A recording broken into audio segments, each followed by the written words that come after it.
نحمدہ ونصلی ونسلم علی رسولہ الکریم اما بعد۔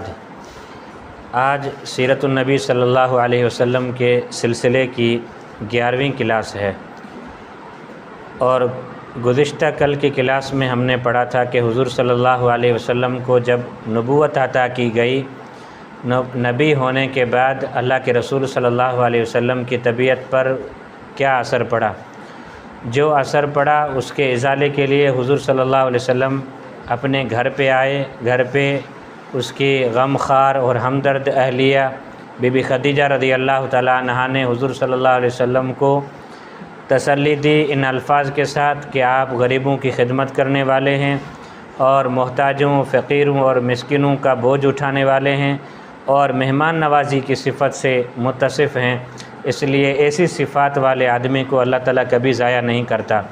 اس کے بعد گئے ہیں حضور صلی اللہ علیہ وسلم ورقہ ابن نوفل کے پاس۔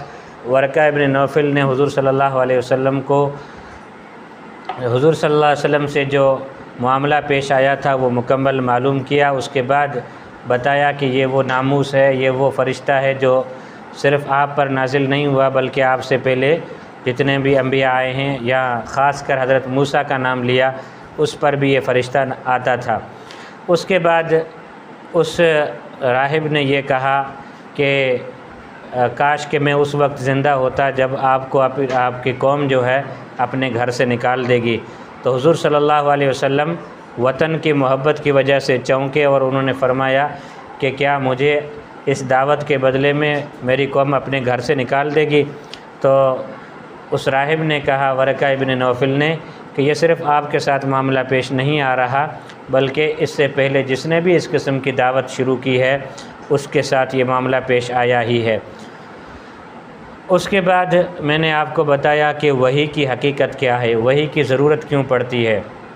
یعنی جو لوگ یہ سوال کرتے ہیں یا جس کے ذہن میں یہ سوال پیدا ہوتا ہے کہ الیاذ باللہ خدا کا وجود ہے یا نہیں، فرشتوں کا وجود ہے یا نہیں، جنات کا، اور اسی طرح رسول اللہ صلی اللہ علیہ وسلم کے معراج کا معاملہ ہے، جنت یا جہنم کا معاملہ ہے، ان تمام معاملات سے کبھی کبھی انسان کو وسوسہ پڑتا ہے کہ یہ دنیا میں ہے بھی یا نہیں، ان کا وجود ہے بھی یا نہیں، کیونکہ یہ چیزیں ہماری نظر سے غائب ہیں، ہماری عقل کی پہنچ سے دور ہیں، تو اس لیے انسان کبھی کبھی اس کا انکار کر بیٹھتا ہے۔ تو فرمایا کہ وہی ایک ایسا علم ہے جہاں پر نہ حواس خمسہ کی رسائی ہے، ہاتھ پاؤں اور ناک کان جو بھی حواس خمسہ ہیں ان کی رسائی وہاں تک نہیں ہے، اور نہ عقل کی رسائی وہاں تک ہے، بلکہ یہ اس سے اوپر کا درجہ ہے جہاں تک ان دونوں چیزوں کی رسائی نہیں ہے۔ تو اس کے ضمن میں آپ کو بتایا کہ یہی 3 علم کے ذریعے ہیں۔ علم انسان کو جو حاصل ہوتا ہے اس کے ذریعے کتنے ہیں؟ 3 ہیں۔ اور اس کے بعد رسول اللہ صلی اللہ علیہ وسلم پر 3 سال تک، بعض روایتوں کے مطابق یا بعض روایتوں کے مطابق یہ ہے کہ 40 دن تک یا 50 دن تک وحی بند رہی۔ اس وحی کی بندش کے زمانے کو فترت وحی کہتے ہیں۔ کیا کہتے ہیں؟ فترت وحی۔ اس دوران رسول اللہ صلی اللہ علیہ وسلم کی طبیعت پر جو اثر پڑتا تھا وہ بھی آپ کے سامنے رکھا، اور پھر تسلیاں دیتا تھا جبرائیل امین کہ میں اللہ کا بھیجا ہوا فرشتہ ہوں اور آپ اللہ کے پیغمبر ہیں، لہذا اس قسم کی کوئی بھی پریشان ہونے کی ضرورت نہیں ہے۔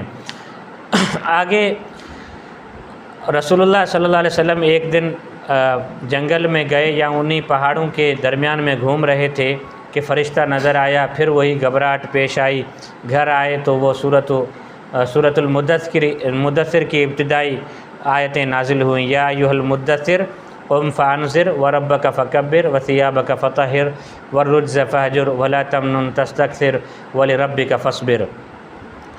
اس کے بعد اللہ تعالیٰ نے ان آیتوں میں یہ فرمایا کہ اے محمد آپ اٹھ جائیے، کھڑے ہو جائیے، اس معاشرے کے اندر جو بھی غلاظتیں ہیں، جو بھی اپنی نام نہاد کی حکومتیں ہیں یا نام نہاد کی جو چھوٹی چھوٹی خدائیاں ہیں، اور معاشرے کے اندر جتنی بھی پائی جانے والی برائیاں ہیں، ان کے خلاف آپ کھڑے ہو جائیں۔ تو اس دن سے لے کر رسول اللہ صلی اللہ علیہ وسلم آخری دن تک اس طرح کھڑے ہوئے اس معاشرے کی اصلاح کے لیے، ان برائیوں کو مٹانے کے لیے کہ کبھی پھر چین کی نیند نہ سوئے، اور حضور صلی اللہ علیہ وسلم نے کبھی کوئی کسی موسم کا بھی خیال نہیں کیا، کسی کی تانا زنی کی بھی کوئی پرواہ نہیں کی، اپنوں کی جدائیاں برداشت کیں، وطن کی جدائیاں برداشت کیں، یعنی اس راہ میں یا اس جو اللہ تعالیٰ نے بھاری بوجھ دیا تھا دعوت کے کام کا، اس کو پہنچانے کے لیے اللہ کے رسول سے جو کچھ بن پڑتا تھا وہ بنا کر دکھایا اللہ کے رسول صلی اللہ علیہ وسلم نے۔ پھر نتیجہ جو آپ کے سامنے آیا وہ یہی ہے کہ آخری دن جو اللہ کے رسول نے صحابہ کو دیکھا کہ 1,24,000 کی جماعت آپ کے سامنے ہے، صحابہ کی جماعت۔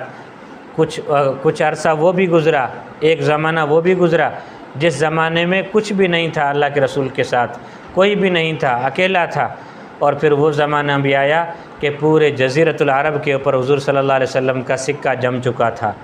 تو یہ آج سے لے کر یعنی آج ہم شروع کریں گے کہ اللہ کے رسول نے ایک بندے سے لے کر 1,24,000 تک کا سفر کیسے طے کیا، اس کے بیچ میں کیا کیا پریشانیاں پیش آئیں، کیا کیا مراحل پیش آئے، ان مراحل کو اللہ کے رسول نے کیسے عبور کیا۔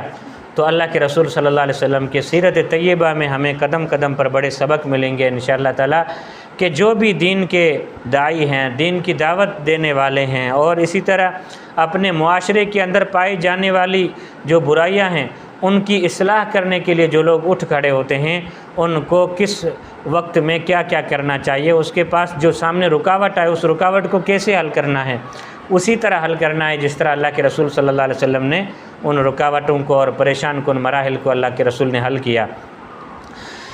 تو آپ اس دعوتی کام کا مکمل عرصہ سمجھیں، خلاصے کے طور پر آسانی کے لیے 23 سال کا عرصہ۔ کتنا عرصہ؟ 23 سال۔ 20 اور 3 کتنے سال ہوئے؟ 23 سال، یعنی 40 سے لے کر 63 سال کے بیچ میں جو عرصہ بنتا ہے یہ 63 سال اور 23 سال۔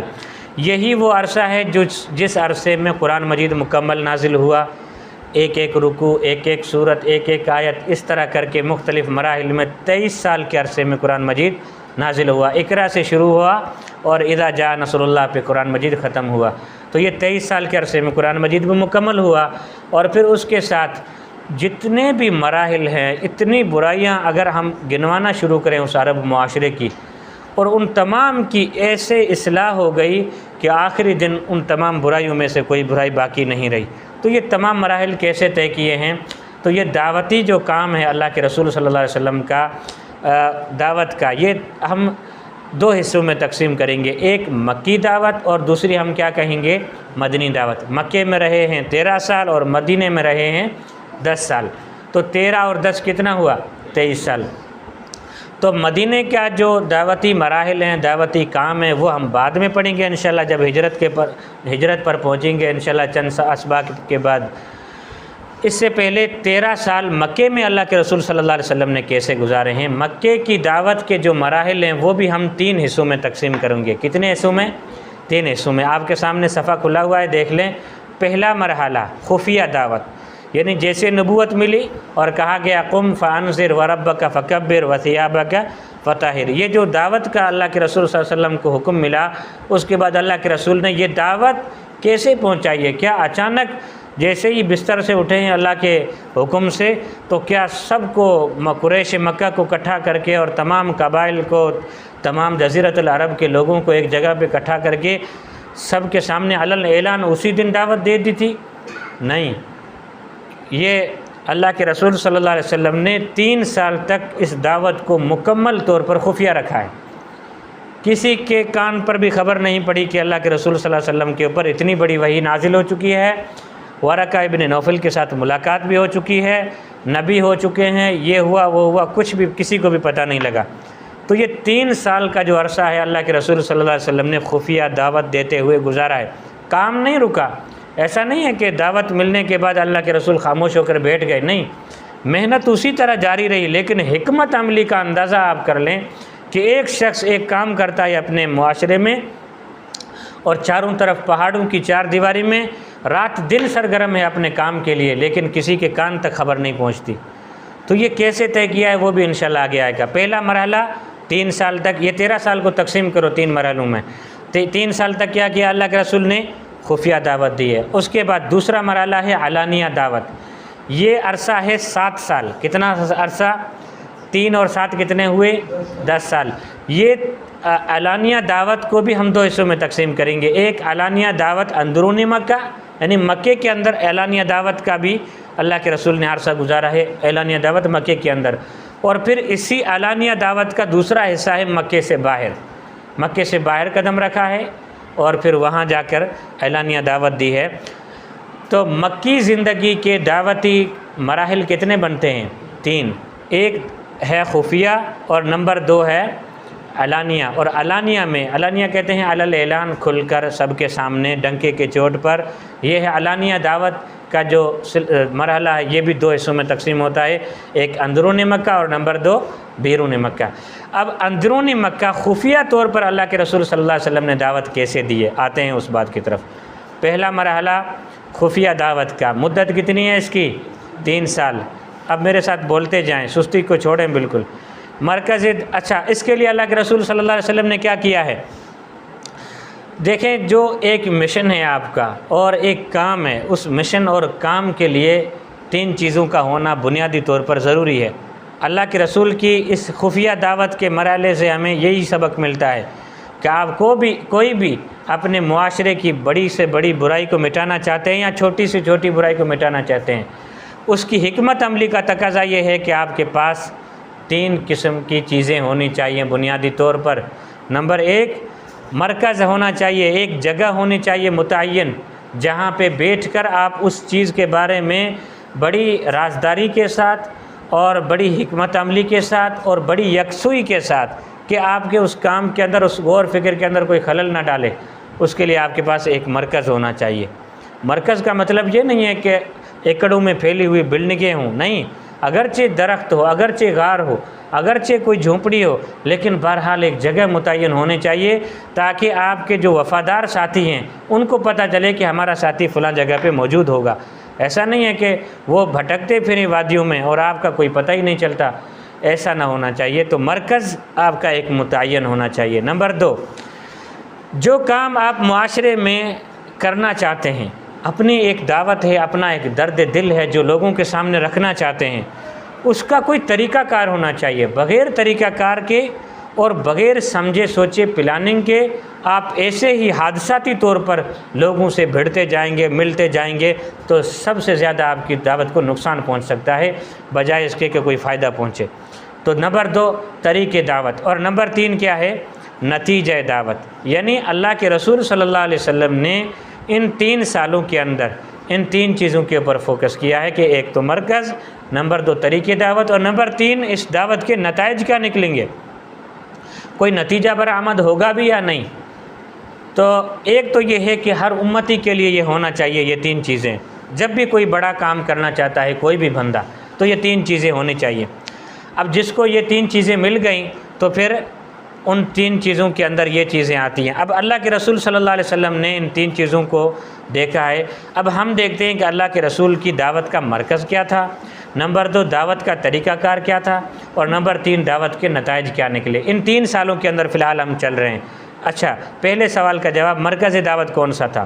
مرکز دعوت دار ارقم، دار ارقم، یہ ایک صحابی ہیں حضرت ارقم رضی اللہ تعالیٰ عنہ۔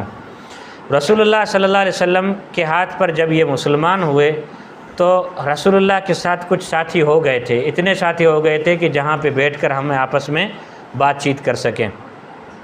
تو دار ارقم، یہ دار کا معنی ہے گھر، ارقم کا معنی ہے، اس صحابی کا نام ہے۔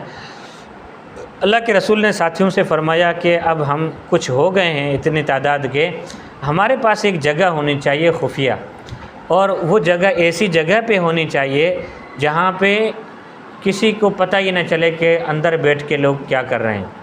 تو حضرت ارقم رضی اللہ تعالیٰ عنہ نے فرمایا کہ یا رسول اللہ، صفا کی پہاڑی پر میرا گھر ہے، اور صفا کی پہاڑی پر رش بھی بہت زیادہ ہوتا ہے، یعنی اتنے گھر ہیں پہاڑی کے پورے ارد گرد، اور اس کے اندر ہم بیٹھیں گے تو کسی کو پتہ ہی نہیں چلے گا۔ رش کی وجہ سے شہر میں جب رش ہوتی ہے نا تو ایک کمرے میں بیٹھ کر آپ کیا کر رہے ہیں وہ کسی کو پتہ نہیں چلتا۔ دوسری منزل کے گھر بہت اونچا تھا حضرت ارقم کا، تو اس میں پتہ نہیں کیا کر رہے ہیں، کون دروازہ کھٹکھٹا کے پوچھتا ہے کس کا کس کا کام ہے کہ وہ اندر آ جائے۔ تو حضرت ارقم نے فرمایا کہ میرے گھر کے ارد گرد رش لگا رہتا ہے، اور لوگوں کی توجہ نہیں جاتی کہ کسی کا شک بھی نہیں ہے کہ یا رسول اللہ میرا گھر حاضر ہے۔ تو حضرت ارقم کے گھر کا جو اپنے گھر میں بچے رہتے تھے، اب اللہ کے رسول کے لیے اس دعوت کے مرکز کے لیے اپنا گھر خالی کر دیا، بچوں کو دوسرے گھر کی طرف بھیج دیا۔ اب اس میں اللہ کے رسول بیٹھنے لگے، اور صحابہ کو یہ پلاننگ بتا دی گئی تھی کہ سب ایک ہی وقت میں اکٹھے طور پر کبھی نہیں آنا ہے یہاں پر۔ کوئی صبح آ رہا ہے، کوئی شام کو آ رہا ہے، کوئی اس وادی سے نکل کے آ رہا ہے، کوئی اس راستے سے آ رہا ہے، کوئی اس راستے سے آ رہا ہے، مختلف راستوں سے ہو کر آپ یہاں پہ جمع ہونا، ایک ہی ساتھ آپ نہیں آنا، کیونکہ لوگوں کو شک پڑ جائے گا کہ یہ روزانہ یہاں پر کیا کرتے ہیں اور اس میں اور کون بندہ بیٹھا ہے۔ اللہ کے رسول اس وقت جاتے تھے جس وقت وہاں کوئی چلنے پھرنے والا بھی بندہ نہیں ہوتا تھا، اور اللہ کے رسول اسی میں بیٹھے رہتے تھے۔ پھر صحابہ مختلف اوقات میں جا کر اکٹھے ہوتے تھے۔ اور انتخاب کے اسباب، اب اس گھر کے اس گھر کا انتخاب کیوں کیا گیا وہ بھی میں نے ابھی آپ کو بتایا کہ منتخب یہ گھر اس لیے کیا گیا کہ یہ گھر شک سے دور تھا، لوگوں کا شک نہیں پڑ سکتا تھا، محفوظ جگہ تھی اور رش کے اندر گھرا ہوا گھر تھا، اس لیے کسی کو پتہ نہیں چلتا تھا، اس لیے اس گھر کا انتخاب کیا گیا۔ تو اس گھر میں کیا کرتے تھے اللہ کے رسول صحابہ کے ساتھ؟ اللہ کے رسول اس گھر میں بیٹھ کر 3 سال تک جتنے بھی ساتھی ہو چکے تھے مسلمان، ان کے دل سے بتوں کی جو محبت ہے وہ نکالتے تھے، اور توحید کی جو عظمت ہے اور اس کی جلالت و شان ہے وہ دلوں میں بٹھاتے تھے۔ اور یہاں تک اتنا ہو چکا تھا کہ جیسے ہی وحی نازل ہوئی ہے یا ایھا المدثر والی، اس وحی کے بعد حضرت جبرائیل امین لائے ہیں رسول اللہ صلی اللہ علیہ وسلم کو کہاں پر؟ اپنا کعبے کے پاس، وہاں پر ایڑی ماری ہے حضرت جبرائیل نے زمین پر، وہاں سے پانی کا چشمہ ابلا ہے، اور اس چشمے سے حضرت جبرائیل نے خود وضو کیا ہے اور وضو کا طریقہ بتایا ہے اللہ کے رسول کو کہ اس طرح وضو کرنا ہے۔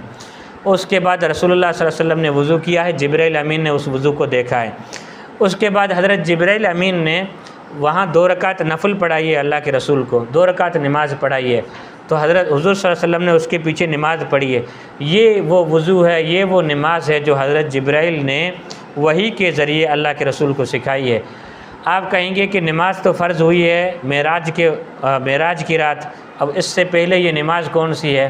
تو بہت سارے مفسرین یا بہت سارے سیرت نگار اس بات پر متفق ہیں کہ معراج سے پہلے بھی 2 نمازیں فرض تھیں، وسبح بحمد ربک قبل طلوع الشمس و قبل غروبها، طلوع سورج کے وقت اور سورج غروب ہوتے وقت، یعنی فجر کی 2 رکعتیں اور عصر کی 2 رکعتیں یا مغرب کی 2 رکعتیں، یہ فرض تھیں شروع سے ہی۔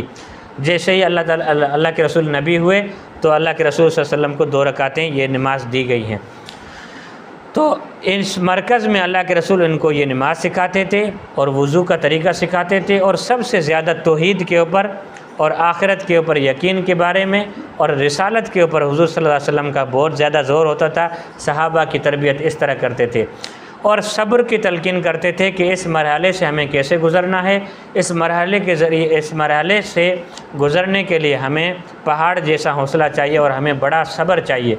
تو اس طرح ان کے دلوں کی پاکیزگی کرتے تھے اللہ کے رسول صلی اللہ علیہ وسلم کہ ایسے صحابہ تیار ہوئے کہ جو جب اعلان نبوت ہوا باقاعدہ سب کے سامنے 7 سال والا مرحلہ، جب انہی صحابہ کے پر تکلیفوں کے پہاڑ توڑے گئے، تب وہ صحابہ ایسے ثابت قدم ثابت ہوئے کہ دنیا کے کسی بھی کارکن کی کوئی مثال اس طرح کی نہیں ملتی کہ کسی بھی قائد کے، کسی بھی لیڈر کے ساتھی اتنے وفادار ہوں جتنے کہ حضور صلی اللہ علیہ وسلم کے ساتھی اتنے وفادار نکلے، کیونکہ اللہ کے رسول نے 3 سال ان کے اوپر محنت کی ہے، ان کے تربیت کی ہے، عظمت بٹھائی ہے، اور اس صبر کے جو نتائج ہیں جنت کی صورت میں ان کا یقین دلایا ہے۔ اس کے بعد صحابہ کا جو حوصلہ ہے وہ بڑا ہے۔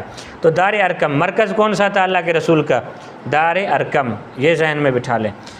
نمبر 2، طریقہ دعوت۔ یہ طریقہ کون سا تھا اللہ کے رسول کا؟ خفیہ مرحلہ چل رہا ہے، اب اس خفیہ مرحلے میں بھی طریقہ کیسا ہے دعوت کا؟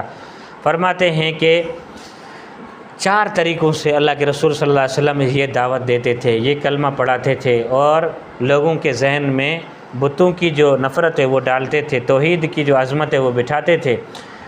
ان 4 طریقوں سے، نمبر 1 انفرادی، 2-4 ساتھی مل کر، جیسے شام کے وقت گشت نہیں ہوتا جماعت کے ساتھیوں کا، اس طرح نہیں، اکیلے جا رہے ہیں اور انفرادی طور پر دعوت دے رہے ہیں۔ نمبر 2، انفرادی طور پر جاتے ہوئے بھی لوگوں کے رش کا خیال کر رہے ہیں کہ کوئی مجھے دیکھ تو نہیں رہا اس بندے کے ساتھ بات کرتے ہوئے۔ کیوں ایسا ہوتا ہے کہ کبھی میں اس بندے کے ساتھ بات کر رہا ہوں تو مجھے 4 بندوں نے دور سے دیکھ لیا، تو اس وقت تو ہمارے بیچ میں وہ لوگ نہیں آئیں گے۔ جب میں چلا جاؤں گا تو پھر آ کر اسے پوچھیں گے کمال بھائی آپ کے ساتھ یہ کون سی بات کر رہا تھا، یا آپ کی کیا کہہ رہا تھا۔ اس سے ہو سکتا ہے کہ کچھ کچے دل کے لوگ بات کو کھول دیں کہ یہ اس طرح کی دعوت دے رہا ہے مجھے۔ ایک تو یہ ہے کہ اکیلے جاتے تھے دعوت کے لیے، نمبر 2 خفیہ طور پر جاتے تھے کہ رسول اللہ کو دعوت دیتے ہوئے کوئی دیکھ نہ لے، یہ تھا طریقہ۔ اور نمبر 3 ہر کسی کو نہیں، ایسا نہیں ہے کہ بازار میں 50 بندے کھڑے ہیں اور 50 ہی کو ایک دم دعوت دے دی، نہیں نہیں نہیں نہیں، ایسے لوگوں کو اللہ کے رسول چنتے تھے جن کے بارے میں نور بصیرت اللہ کے رسول صلی اللہ علیہ وسلم کو یقین تھا کہ یہ بندہ میرا راز نہیں کھولے گا، مانی تو ٹھیک ہے، نہیں تو میں کہوں گا میری بات مان لے گا، یہ آگے بات نہیں کرے گا۔ ہر کسی کو کچے دماغ کچے پیٹ کے لوگ ہوتے ہیں نا، یعنی جن کے پیٹ میں کوئی بات نہیں رہتی، ایسے لوگوں کے ساتھ اللہ کے رسول نے 3 سال تک کوئی منہ ہی نہیں لگایا ہے، اسی لیے تو یہ دعوت خفیہ رہی، کسی کو پتہ ہی نہیں چلا۔ تو ہر کسی کو نہیں، جس میں وفاداری دیکھتے تھے، جس میں ایک تعلق دیکھتے تھے، اور جس میں دیکھتے تھے کہ اس بندے میں سچائی ہے، صفائی ہے، اور اس میں ہدایت قبول کرنے کے آثار مجھے لگ رہے ہیں، اور یہ بندہ شراب سے فلاں چیزوں سے اس قدر دور ہے کہ ہو سکتا ہے کہ میری صاف دعوت کو قبول کر لے۔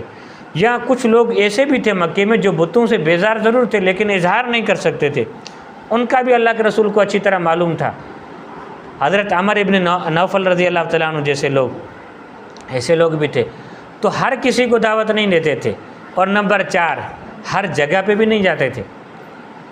کعبے کے پاس ہر وقت کون بیٹھے رہتے تھے؟ یہ ابو جہل والے، عقبہ بن ابی معیط والے، امیہ بن خلف والے، عاص بن وائل والے، یہ بڑے بڑے سردار بیٹھے ہوتے تھے، یہاں پر اللہ کے رسول دعوت نہیں دیتے تھے۔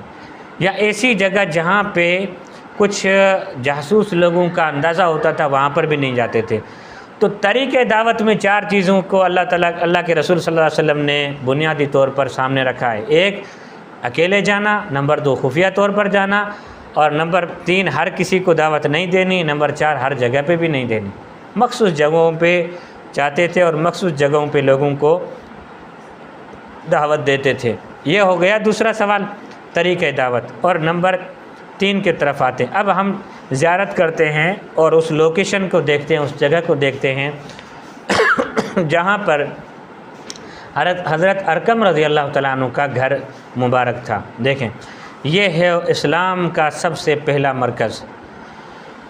یہ تو اوپر ڈرون سے تصویر لی گئی ہے جس میں پہاڑیوں کے بھی نشان بہت اچھی طرح دکھائی دے رہے ہیں۔ یہ پورا دیکھیں مکہ کیسا ہے، آپ پہاڑوں کی بھی زیارت کر لیں، پورا مکہ۔ اس فضا سے دیکھ کر آپ دوبارہ اس کو دیکھ لیں، مسجد حرام کے دائیں طرف ایک کونے میں لال کلر کا نشان آپ دیکھ رہے ہیں گول، یہ ہے صفا کی پہاڑی، اس سے بالکل سیدھا جاتا ہے راستہ، سامنے دوسری طرف مروہ کی پہاڑی ہے، یہاں سے لے کر آگے، ٹھیک ہے۔ اب پھر یہاں پہ نشان آ رہا ہے، دیکھ لیں دوسری طرف دیکھ لیں، یہ صفا کی پہاڑی ہے۔ پہاڑی تھی لیکن اب تو کاٹ کے صرف ایک چھوٹا سا زمین کے اندر چھوٹا سا نشان چھوڑا ہے، اور پھر آگے مکمل۔ یہ آپ راستہ دیکھ رہے ہیں، یہاں پہ ہوتی ہے صفا مروہ کے بیچ میں دوڑ، ایک لمبا راستہ ہے، تقریباً 1 میل بنتا ہے۔ تصویر میں تو فضائی سے لی گئی اس لیے بہت چھوٹا دکھائی دے رہا ہے۔ یہ کچھ عرصہ پہلے، یعنی 70-80 سال پہلے کا تصویر ہے، جہاں پہ باقاعدہ صاف طریقے سے دکھائی دے رہا تھا حضرت ارقم رضی اللہ تعالیٰ عنہ کا گھر، ٹھیک ہے۔ یہ صفا کی پہاڑی اس طرح تھی۔ یہ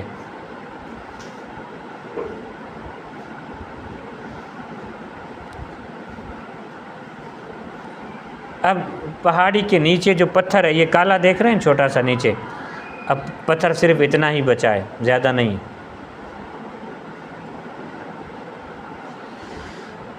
پہلی چیز کیا تھی؟ مرکز، نمبر 2 طریقہ دعوت، اور نمبر 3 نتیجہ دعوت۔ اب نتیجہ دعوت کی طرف آتے ہیں کہ اس راز کو خفیہ رکھنے کے بعد اور ایک مرکز منتخب کرنے کے بعد کیا نتیجہ کیا نکلا؟ کچھ ساتھی ملے یا نہیں ملے؟ جی ہاں، بالکل ملے، اور اچھے نتائج سامنے آیا اللہ کے رسول صلی اللہ علیہ وسلم کے سامنے۔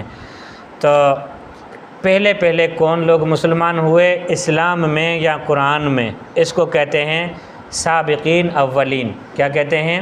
سابقین عربی میں کہتے ہیں دوڑ میں جو آگے نکل جائے، اس کو کہتے ہیں سابق، یعنی آگے نکل جانے والے۔ اب یہ وہ لوگ ہیں جو دعوت قبول کرنے میں دوسرے لوگوں کے مقابلے میں آگے نکل گئے، جنت پہنچنے میں دوسرے لوگوں کے مقابلے میں آگے نکل گئے۔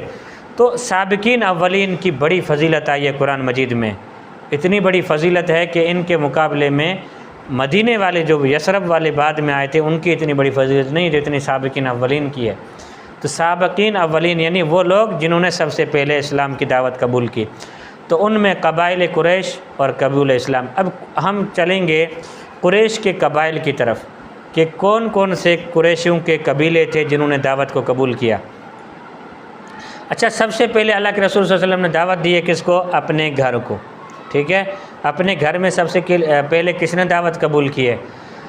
حضرت بی بی خدیجہ رضی اللہ تعالیٰ عنہا نے۔ اس کو دعوت دینے کی ضرورت بھی نہیں تھی، کیونکہ یہ ایسے ہی اندر سے اندر میں اللہ کے رسول کو اپنا سرتاج مان چکی تھی، اور یہی وجہ تھی کہ نبی ہونے سے پہلے بھی اللہ کے رسول صلی اللہ علیہ وسلم کے بارے میں ان کو یقین ہو گیا کہ یہ عام شخصیت نہیں ہے، یہ بڑی کوئی باکمال شخصیت ہیں، اور اس کے ساتھ جو بھی مرحلے پیش آئیں گے میں ان کے ساتھ رہوں گی، ہم قدم رہوں گی، ہم پلہ رہوں گی۔ کوئی اس میں بی بی خدیجہ نے تو دعوت قبول کر لی، وہ جیسے چادر ہٹائی ہے تو سب سے پہلے کس نے دعوت قبول کی ہے؟ حضرت بی بی خدیجہ۔ اور نمبر 2 حضرت علی رضی اللہ تعالیٰ عنہ۔ یہ پہچانتے ہو کون ہے؟ حسن و حسین کے والد۔ آج کون سی تاریخ ہے؟ 10 محرم۔ تو یہ جنت کے شہزادوں کے والد ہیں، اور جنت کی سردار عورت کے شوہر ہیں، اور حضور صلی اللہ علیہ وسلم کے داماد ہیں۔ حضور صلی اللہ علیہ وسلم نے ایک مرتبہ مشورہ کیا حضرت عباس کے ساتھ کہ ہمارے چچا ابو طالب جو ہیں وہ بڑے تنگ دست ہیں، اس کے گھر میں بہت زیادہ بچے ہیں اور اہل و عیال زیادہ ہے، مہمان بھی زیادہ آتے ہیں، اور یعنی راشن پانی کے مسائل ہیں۔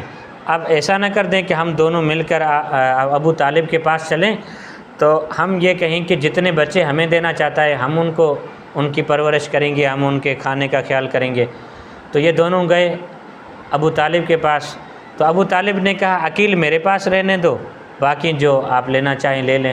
تو حضور صلی اللہ علیہ وسلم نے اس وقت کس کو لیا؟ حضرت علی کو لیا۔ بہت چھوٹے تھے اس وقت حضرت علی، 3-4 سال کی عمر تھی شاید۔ تو حضرت علی کو کس نے لیا؟ حضور صلی اللہ علیہ وسلم نے لیا، پرورش کی ہے، اور حضور صلی اللہ علیہ وسلم کو پالا ہے، اور حضور صلی اللہ علیہ وسلم نے حضرت علی کو پالا ہے۔ اور حضرت جعفر کو کس نے پالا ہے، پرورش کی ہے؟ حضرت عباس نے، ٹھیک ہے؟ یہ بھی حضور کے چچا ہیں عباس۔ تو یہ بچپن ہی سے اس کی پرورش ہوئی ہے حضور صلی اللہ علیہ وسلم کے پاس۔ یہ کب مسلمان ہوئے، کیسے ہوئے؟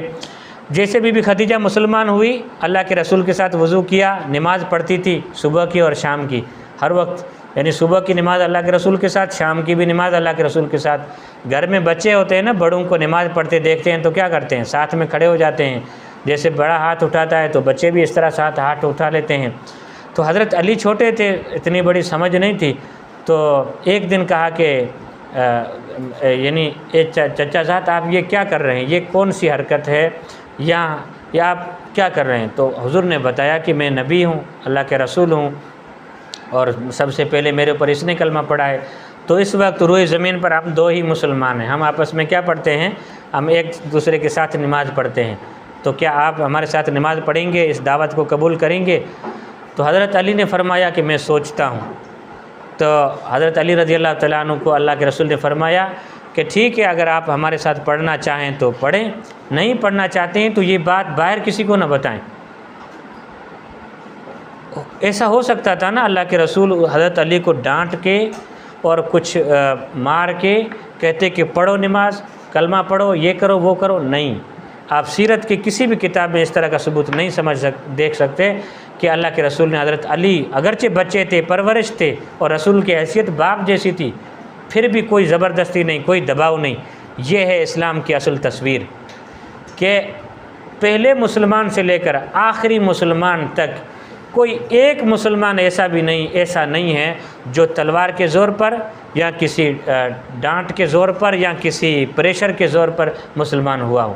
باقی جہاد کی ایک بڑی تاریخ ہے، انشاءاللہ میں اس دن چند دلائل کے ساتھ آپ کے سامنے رکھوں گا کہ جہاد کیوں فرض ہوا، یعنی کون سی فضا تھی جس نے جہاد کو فرض کرنے پر مجبور کیا۔ تو حضرت علی سے کہا کہ اگر آپ ہمارے ساتھ نماز پڑھنا چاہتے ہیں تو ٹھیک ہے، نہیں تو پھر باہر کسی کو نہ بتائیں۔ حضرت علی نے فرمایا ٹھیک ہے۔ رات کو سوئے، صبح اس کے دل میں اللہ تعالیٰ نے ڈال دیا کہ آپ مسلمان ہو جائیں۔ اللہ کے رسول سے فرمایا کہ جیسے آپ کریں گے ویسے میں کروں گا۔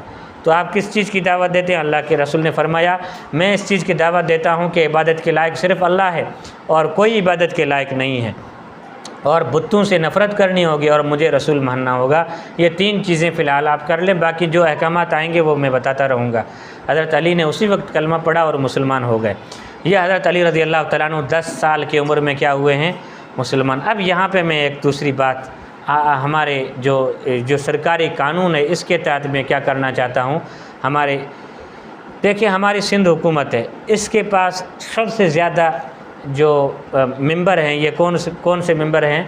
یہ پیپلز پارٹی کے ممبر ہیں نا، اور ان کا سب سے زیادہ لگاؤ یا محبت کرنے والے ہیں حضرت علی کے ساتھ۔ اہل تشیع سب سے زیادہ حضرت علی سے محبت کرتے ہیں، لیکن ان ظالموں نے ابھی ایک قانون نکالا ہے کہ 18 سال سے پہلے کوئی مسلمان نہیں ہو سکتا۔ کیا قانون نکالا؟ 18 سال سے پہلے کوئی مسلمان نہ، 18 سال سے پہلے کوئی شادی ہو سکتی ہے۔ یہ تو ٹھیک ہے، قرآن مجید کو انہوں نے پیچھے چھوڑا ہے، حدیثوں کو پیچھے چھوڑا ہے، اسلام کی اور یعنی تاریخ اسلام کو انہوں نے پشت ڈالا ہے، وہ تو الگ بات ہے۔ لیکن ہم ان سے یہ کہنا چاہتے ہیں کہ بھئی حضرت علی کو اگر مانتے ہو تو حضرت علی کس دور میں مسلمان ہوئے ہیں؟ حضرت علی جس وقت مسلمان ہوئے ان کی عمر کیا تھی؟ جب حضرت علی کا اسلام آپ کو قبول ہے 10 سال کی عمر میں، تو دوسرے عام امتیوں کا اسلام بھی 10 سال کی عمر میں آپ کو قبول ہونا چاہیے۔ ٹھیک ہے، تو یہ یہاں پہ چھوٹی سی بات کرنی تھی، اللہ تعالیٰ سب کو سمجھ دے دے۔ تیسرے ہیں حضرت زید رضی اللہ تعالیٰ عنہ۔ یہ کون ہے؟ تھوڑی سی 2 منٹ میں اس کی ہسٹری آپ کو سناتا ہوں۔ یہ غلام ہے، یہ قبیلے کے بچے تھے۔ ان کا جو قبیلہ تھا عرب سے بہت باہر تھا، یعنی اس دور میں جہالت تھی، اور جہالت کے بنا پر لوگ ایک دوسرے کے یعنی گاؤں کے پر حملہ کرتے تھے اور بچوں کو لے جاتے تھے اور عورتوں کو باندیاں بنا لیتے تھے۔ اس طرح کا ظلم حضور صلی اللہ علیہ وسلم سے پہلے تھا، اور بچے اور لوگ منڈیوں میں بکریوں کی طرح بکتے تھے۔ تو یہ حضرت زید ان کے قبیلے کے اوپر حملہ ہوا، اور یہ بیچارے ایک قبیلے کے ساتھ یعنی اغوا کر لیے گئے۔ اغوا ہو کر کسی شام میں یا کسی دوسرے علاقے میں ایک منڈی میں فروخت ہو گئے۔ ایک منڈی سے فروخت ہو کر دوسری منڈی میں گئے، دوسری منڈی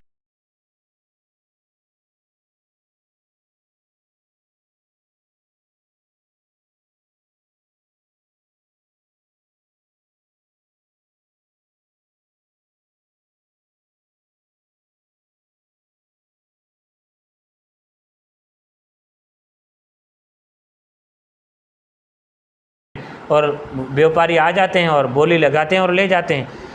بی بی خدیجہ نے کہا کہ میرے لیے کوئی لڑکا لاؤ جو گھر میں کام کرے۔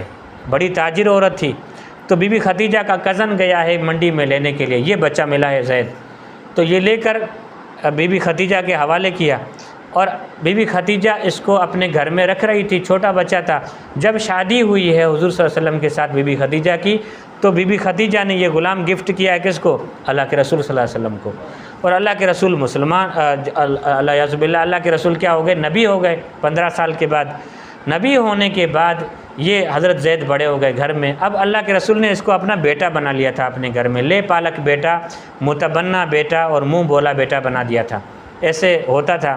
پھر اللہ کے رسول پہ سورۃ الاحزاب نازل ہوئی ہے، مار جعل اللہ لرجل من قلبین فی جوفی وما جعل ادعیاءکم وابناءکم، اس طرح کی آیت نازل ہوئی جس میں کہا گیا کہ منہ بولے بیٹے کی اب وہ رسم ختم کرتے ہیں، تو قرآن مجید میں ختم کر دی گئی۔ لیکن جب یہ قرآن مجید ابھی نازل ہو رہا تھا اس سے پہلے یہ حضرت زید حضور صلی اللہ علیہ وسلم کے منہ بولے بیٹے تھے۔ تو جیسے اللہ کے رسول پر یہ قرآن مجید نازل ہوا، اللہ کے رسول نبی ہوئے، تو خدیجہ بھی مسلمان ہو گئی کیونکہ گھر کی عورت تھی، حضرت علی بھی مسلمان ہو گئے کیونکہ گھر کا بچہ تھا، اور حضرت زید بھی مسلمان ہو گئے کیونکہ اللہ کے رسول کے بیٹے تھے، منہ بولے بیٹے تھے۔ جب یہ اللہ کے رسول کے ہاتھ پر کلمہ پڑھ کر مسلمان ہو گئے، پھر کچھ عرصہ گزرا، اس بچے کی بڑی عاشقانہ روداد ہے۔ اس کے علاقے کے لوگ آئے حج کرنے کے لیے مکے میں، انہوں نے دیکھ لیا زید کو، شکل سے پہچان لیا کہ چھوٹا تھا اس وقت، انہوں نے دیکھا تھا گاؤں کے لوگوں نے، اور شکل سے لوگ پہچان لیتے ہیں، یعنی مختلف نسلوں کی شکلیں ملتی ہیں ایک دوسرے کے ساتھ۔ تو کہا کہ آپ کس قبیلے کے؟ کہا کہ ہم کلب قبیلے کے ہیں۔ وہ کہا کس کے بیٹے ہیں؟ فلاں کا بیٹا ہوں۔ اچھا، میں حارثہ کا بیٹا ہوں۔ تو یہ لوگ حج کرنے کے لیے آئے تھے، یہ گئے ہیں واپس۔ اس کے والد کو بتایا کہ آپ کا بیٹا جو اغوا کر لیا گیا تھا، یہ فروخت ہوتے ہوتے اس وقت مکے میں ہے، اور عبد المطلب کے خاندان کا ایک بندہ ہے محمد، اس کے گھر میں رہتے ہیں، آپ جائیں لینے۔ تو وہ بڑی تیزی کے ساتھ آئے ہیں، اونٹوں پر گھوڑوں پر سوار ہو کر، ڈائریکٹ پوچھ گچھ کی کہ یہ محمد کا گھر کہاں پہ۔ تو آئے اللہ کے رسول کے پاس، کہا کہ یہ ہمارا بیٹا ہے، یہ بکتے بکتے آپ کے پاس آیا ہے۔ تو اس وقت لوگ ایک دوسرے کے غلام ہوتے تھے، ایسا نہیں ہے کہ ایسے لے گئے، نہیں، انہوں نے کہا کہ جو قیمت ہم سے آپ لینا چاہیں لے لیں، یہ ہمارا بیٹا ہے، ہمارے حوالے کر دیں۔ اللہ کے رسول نے فرمایا میں کوئی زور زبردستی نہیں کرتا، مجھے گفٹ میں ملا ہے، اور اگر یہ آپ کے ساتھ جانا چاہتا ہے تو میں 1 روپیہ بھی حرام سمجھتا ہوں اس بچے کے بدلے میں کیوں اس بچے کے بدلے میں پیسے لوں؟ لے جاؤ، آپ کا ہی ہے، اگر یہ آپ کے ساتھ جانا چاہتا ہے تو ٹھیک ہے۔ تو اس کے والد نے سمجھا کہ یہ بچہ ہمارے ساتھ چلا جائے گا، کوئی مسئلہ ہی نہیں ہے۔ بیٹے کو باہر نکالا اور سمجھایا کہ آپ ہمارے ساتھ چلیں گے۔ اس بیٹے نے انکار کر دیا کہ میں آپ کے ساتھ نہیں چلوں گا۔ تو پھر واپس آئے، کہا کہ آپ نے اس کو کیا بولا ہے، کیا کیا ہے؟ کہا کہ میں نے کچھ بھی نہیں بولا، آپ کے ساتھ جانا چاہتا ہے تو بے شک لے جائیں۔ اب وہ حضرت زید سمجھتے تھے کہ مجھے اس نے بیٹا بنا لیا اللہ کے رسول نے، جو محبت، جو پیار، یا جو عجیب قسم کی کرامتیں اللہ کے رسول میں اس شخص میں نے دیکھی ہیں، یا اس کے چہرہ جو آفتاب کی طرح چمکتا ہوا چہرہ، یہ مجھے وہاں پہ تھوڑی نظر آئے گا اس طرح کا، تو حضور کا ساتھ کبھی نہیں چھوڑ سکتا۔ اور باپ کو کہا کہ آپ چلے جائیں، ناراض ہیں یا خوش ہیں جو بھی ہیں آپ چلے جائیں، میں یہاں پہ خوش ہوں اور میں آپ کے ساتھ جانا نہیں چاہتا۔ یہ ہے رسول اللہ کا قرب، یہ ہے رسول اللہ کی محبت، پیار، کہ ایک بچہ ہے، باپ کی شفقت کیا ہوتی ہے، ماں کی یاد کتنی بڑی ہوتی ہے، لیکن نہیں، سال گزر گئے واپس نہیں جا رہے کیونکہ اس سے زیادہ محب اور شفقت والا شخص مل گیا ہے۔ تو یہ حضور صلی اللہ علیہ وسلم کے ساتھ ہی رہے۔ تو جب اس نے حضور کے لیے اپنے باپ کو چھوڑا، والدہ کو چھوڑا، قبیلے کو چھوڑا، تو اللہ کے رسول کے دل میں اس بچے کی قدر اور بھی بڑھ گئی۔ اللہ کے رسول صلی اللہ علیہ وسلم نے اس کو آخر وقت تک بڑے احترام کے ساتھ، بڑی محبت کے ساتھ اپنے ساتھ رکھا ہے، اور اس کی شادی کرائی ہے چند سبقوں پہلے آپ کے سامنے گزرا تھا، اپنی پھوپھی کی بیٹی کے ساتھ، زینب کے ساتھ کرائی ہے، جس کی اس کے ساتھ انبن ہو گئی، پھر طلاق ہو گئی۔ تو حضرت زید رضی اللہ تعالیٰ عنہ کی ہسٹری یہ ہے، یہ بھی مسلمان ہو گئے۔ نمبر 4، حضرت ابوبکر صدیق رضی اللہ تعالیٰ عنہ بھی مسلمان ہو گئے۔ اس کے بارے میں بڑی ہسٹری آتی ہے کہ حضرت ابوبکر صدیق رضی اللہ تعالیٰ عنہ شام گئے، وہاں کے راہب نے بھی بتایا، یا حضرت ابوبکر نے وہاں پہ خواب دیکھا کہ مکے جا کر اس شخص کے ساتھ آپ نے ملنا ہے، یا آپ بڑے خوش نصیب ہو کہ اس شخص کے ساتھی ہونے والے ہو جو دنیا اور آخرت کے لیے دنیا تمام امت کا امام بننے کے لیے آیا ہے۔ تو حضرت ابوبکر کے ذہن میں حضور کی محبت پہلے سے بھی تھی، اور دوست بھی تھے، اور وفادار دوست۔ ایسا نہیں ہے کہ کلمہ پڑھنے کے بعد حضور کا دوست بنائے، نہیں، بڑے واقعات آتے ہیں حضرت ابوبکر کی زندگی کے کہ اس مسلمان ہونے سے پہلے حضور کے جو قریبی ساتھی ہوتے ہیں نا، جس طرح ہم سندھی میں کہتے ہیں پگما ٹیار، یہ حضور کے ایسے دوست تھے کہ کبھی ایک دوسرے سے الگ نہیں ہوتے تھے، نبوت سے پہلے بھی، نبی ہونے کے بعد، کیونکہ حضرت ابوبکر اچھی طرح واقف تھے کہ جس بندے نے 40 سال کسی پر کوئی جھوٹ نہیں بولا، کوئی تہمت نہیں باندھی، یا میں نے اس ایک لمحے کے برابر اس میں نے کوئی غلط چیز نہیں دیکھی، بال برابر بھی میں نے اس کو راستے سے ہٹا ہوا نہیں دیکھا، تو آج یہ اللہ کے پر تھوڑی جھوٹ بولے گا، اللہ کے بارے میں جو بھی کہتا ہے یہ سچ ہی کہتا ہے۔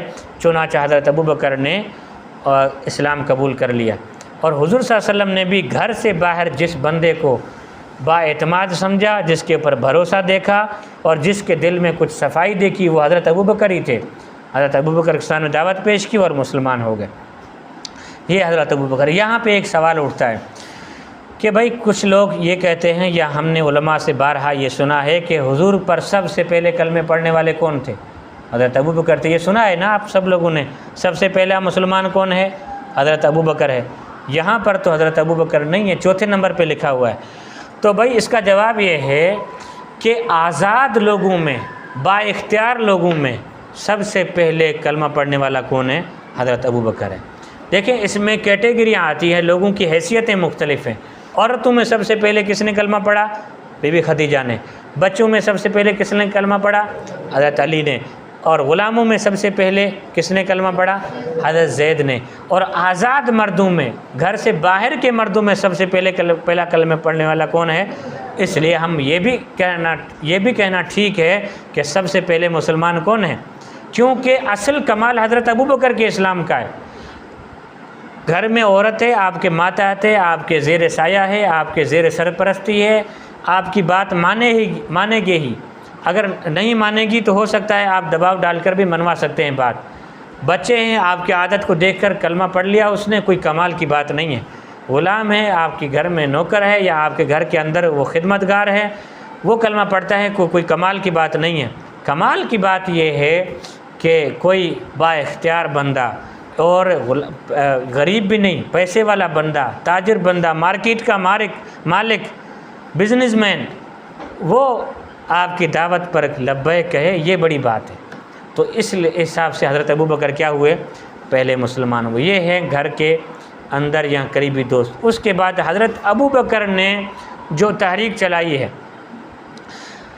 حضرت ابوبکر نے اپنے جن ساتھیوں کو با اعتماد سمجھا، با وفا سمجھا، کیونکہ بزنس مین لوگ ہوتے ہیں نا، ان کا آپس میں اچھا ریلیشن شپ ہوتا ہے، ان کا آپس میں اچھا تعلق ہوتا ہے۔ مارکیٹ حضرت اس وقت کون تھے؟ بڑے بڑے بزنس مین حضرت عثمان تھے، حضرت عبد الرحمن ابن عوف تھے، اسی طرح حضرت زبیر ابن عوام تھے۔ یہ چند ایسے لوگ تھے جن کی تجارت، یا جن کا کپڑا، یا جن کا پنیر، یا جن کی خوشبو، یا جن کی کشمش مکے سے لے کر شام تک، اور شام سے لے کر یمن تک ان کا کاروبار پھیلا ہوا تھا۔ مختلف ملکوں میں ان کے کاروبار تھے، بڑے بزنس مین تھے۔ اب چند مہینے پہلے میں نے دیکھا کہ مولانا طارق جمیل صاحب نے حضرت عبد الرحمن بن عوف کی جو اس وقت مارکیٹ تھی، یعنی منڈی میں جتنا اس کا جو سرمایہ لگایا ہوا تھا، جو اس نے پیسہ لگایا ہوا تھا، اس کا حساب کیا، اتنا پیسہ بنتا تھا کہ اس دور میں اتنا بڑا تاجر کوئی بھی نہیں ہے۔ ملک ریاض اپنی جگہ پہ ہے، اتنے بڑے تاجر تھے حضور کے صحابہ۔ تو حضرت ابوبکر کے جو قریبی ساتھی تھے، یہ بڑے بڑے لوگ تھے۔ حضرت ابوبکر ڈائریکٹ ان کے پاس گئے۔ حضرت ابوبکر کو پورا اعتماد تھا کہ میں اشارہ دوں گا، یہ لوگ مانیں گے تو ٹھیک ہے، نہیں دوسرا کسی کو نہیں بتائیں گے۔ تو حضرت ابوبکر سب سے پہلے کس کے پاس گئے ہیں؟ ان لوگوں کے پاس۔ یہ مختلف قریش کے قبائل کے لوگ تھے۔ یہ عبد شمس قبیلے کا کون شخص تھا؟ حضرت عثمان رضی اللہ تعالیٰ عنہ، حضرت خالد بن سعید، ابو حذیفہ بن عتبہ۔ اب یہ سارے کے سارے حضرت ابوبکر کی دعوت پہ مسلمان نہیں ہوئے، یہ مختلف قبیلے ہیں۔ یہ پتے دیکھ رہے ہیں درخت کے آپ، یہ قبیلے ہیں عرب کے، یعنی قریش کے قبیلے ہیں۔ قریش یہ نیچے بڑا نام ہے گھملے میں، اور اس سے جو پتے نکلے ہیں اس میں شاخیں ہیں، قبیلے ہیں، ان کے خاندان ہیں۔ دیکھیں، عبد شمس، نوفل، مطلب، بنو قصی، ہاشم، بنو جمح، بنو سہم، بنو زہرہ، بنو عدی، بنو مخزوم، بنو تیم۔ یہ وہ قبیلے ہیں، یہ وہ خاندان ہیں جنہوں نے سب سے پہلے کلمہ پڑھا ہے، سب سے پہلے کیا ہوئے ہیں؟ مسلمان ہوئے۔ ان کو سابقین اولین کہتے ہیں، ٹھیک ہے۔ حضرت عثمان بن عفان حضور کے کہنے پر مسلمان ہو گئے، حضرت ابوبکر کے کہنے پر۔ اچھا، حضرت ابوبکر نے سب سے پہلے 5 بندوں کی ٹولی لائی ہے اللہ کے رسول کی خدمت میں کہ میں یہ ساتھی کیا کر کے آیا ہوں، تیار کر کے آیا ہوں، آپ ان کو کلمہ پڑھائیں۔ میرے ہاتھ پر بھی ان لوگوں نے کلمہ پڑھا، لیکن آپ برکت کے لیے خود بھی کلمہ پڑھا دیں ان کو۔ تو وہ 5 ساتھی، پھر دوسری قسط میں حضرت ابوبکر لائے ہیں 7 ساتھی۔ تو یہ ان میں وہ نام آ جائیں گے، مختلف قبیلوں کے تھے جو حضرت ابوبکر کے واسطے سے مسلمان ہوئے، میں ان کے نام کی نشاندہی کروں گا۔ حضرت عثمان ابن عفان کس وقت مسلمان ہوئے؟ خود فرماتے ہیں کہ میں مارکیٹ میں بیٹھا ہوا تھا دکان کھول کے باہر، تو حضرت ابوبکر آ کر ملے اور مجھے ہدایت دی۔ نہیں، اس سے پہلے میں گھر گیا تو میری خالہ تھی، وہ اشعار پڑھ رہی تھی، وہ کاہنہ تھی، یعنی جادوگر عورت نہیں ہوتی ہے، دوسرے کا چہرہ دیکھ کر اندازہ لگا لیتی ہے کہ اس کا مستقبل کیا ہوگا۔ تو یہ دیکھ کر مجھے کہا کہ آپ بہت ہی حسین عورت کے ساتھ نکاح کرنے والے ہیں، بڑے خوش نصیب ہیں۔ مجھے فرمایا کہ کچھ سمجھ نہیں آیا، میری جو خالہ ہے اس نے جو باتیں کی، اشعار میں مجھے کچھ اشارے دیے۔ میں باہر نکلا تو ابوبکر نے مجھے پکڑ لیا اور کہا کہ وہ وقت نہیں آیا کہ آپ ان بتوں کی عبادت کو چھوڑ دیں، اور میں نے تفصیل کے ساتھ اس کے ساتھ بات کی۔ تو ہم بات کر رہے تھے، اتنے میں اللہ کے رسول آ گئے، حضرت علی بھی ان کے ساتھ ہے اور اللہ کے رسول کے ہاتھ میں کپڑا تھا۔ تو حضرت ابوبکر کھڑے ہوئے ہیں اللہ کے رسول کے احترام میں، اور اللہ کے رسول کے کان میں ایک بات کہی، اللہ کے رسول پھر میرے ساتھ بیٹھ گئے اور مجھے دعوت دی، میں نے کلمہ پڑھ کے مسلمان ہو گیا۔ ٹھیک ہے، حضرت عثمان ابن عفان، پھر وہ ظاہر ہے رقیہ کے ساتھ نکاح ہوا ہے اور ام کلثوم کے ساتھ نکاح ہوا ہے۔ ذی النورین ہے، یعنی جتنے بھی انبیاء آئے ہیں کسی بھی نبی کے نکاح میں دوسرے نبی کی 2 بیٹیاں نہیں آئی ہے، یا 1,24,000 صحابہ میں سے بھی کسی صحابی کی خوش قسمتی میں یا اس کے نکاح میں 2 بیٹیاں کسی ایک نبی کی نہیں آئی ہے، صرف یہ وہ واحد صحابی ہیں جس کے نکاح میں ایک نبی کی 2 بیٹیاں آئی ہیں۔ تو ایک عثمان ابن عفان اور خالد بن سعید، یہ کون ہے؟ میں آگے نہیں چلاتا ہوں جلدی، اس لیے کہ ان کا تعارف بھی تھوڑا سا ہوتا جائے کہ یہ کیسے مسلمان ہوئے۔ وقت کتنا بچا ہے؟ ٹھیک ہے، حضرت خالد بن سعید رضی اللہ تعالیٰ عنہ بھی مسلمان ہوئے ہیں۔ ان کی تھوڑا لمبا قصہ ہے، میں کل انشاءاللہ بتاؤں گا۔ آگے دوسرا، مطلب قبیلے کے کون ہیں؟ حضرت عبیدہ ابن الحارث رضی اللہ تعالیٰ عنہ، یہ مطلب قبیلے کے ہیں۔ آگے چلیں، جعفر بن ابی طالب، ان میں سے کچھ ایسی شخصیتیں ہیں جن کے اسلام قبول کرنے کی ہسٹری تھوڑی دلچسپ ہے، میں کل انشاءاللہ بتاؤں گا۔ آج سارا یہ نام لے لیتا ہوں صرف۔ ہاشم قبیلے کا جعفر بن ابی طالب، یہ کون ہے؟ یہ حضور کے چچا زاد بھائی ہیں، ٹھیک ہے، ابو طالب کے بیٹے حضرت علی کے بھائی ہیں، حضرت علی سے بڑے ہیں، ٹھیک ہے۔ اور اسماء بنت عمیس، یہ کون ہیں؟ حضرت ابوبکر صدیق رضی اللہ تعالیٰ عنہ کی بیوی ہیں، ٹھیک ہے۔ اور عثمان ابن مظعون اور ان کے 3 بیٹے، یہ بھی مسلمان ہو گئے۔ اچھا، اس کے ساتھ اس کا بھائی قدامہ ابن مظعون، یہ بھی مسلمان ہوئے۔ عبداللہ ابن حذافہ، یہ مسلمان ہوئے۔ عبداللہ ابن حذافہ، عبد الرحمن بن عوف، سعد بن ابی وقاص، یہ بڑے تاجر تھے، عبد الرحمن بن عوف، سعد بن ابی وقاص، یہ بھی مسلمان ہوئے۔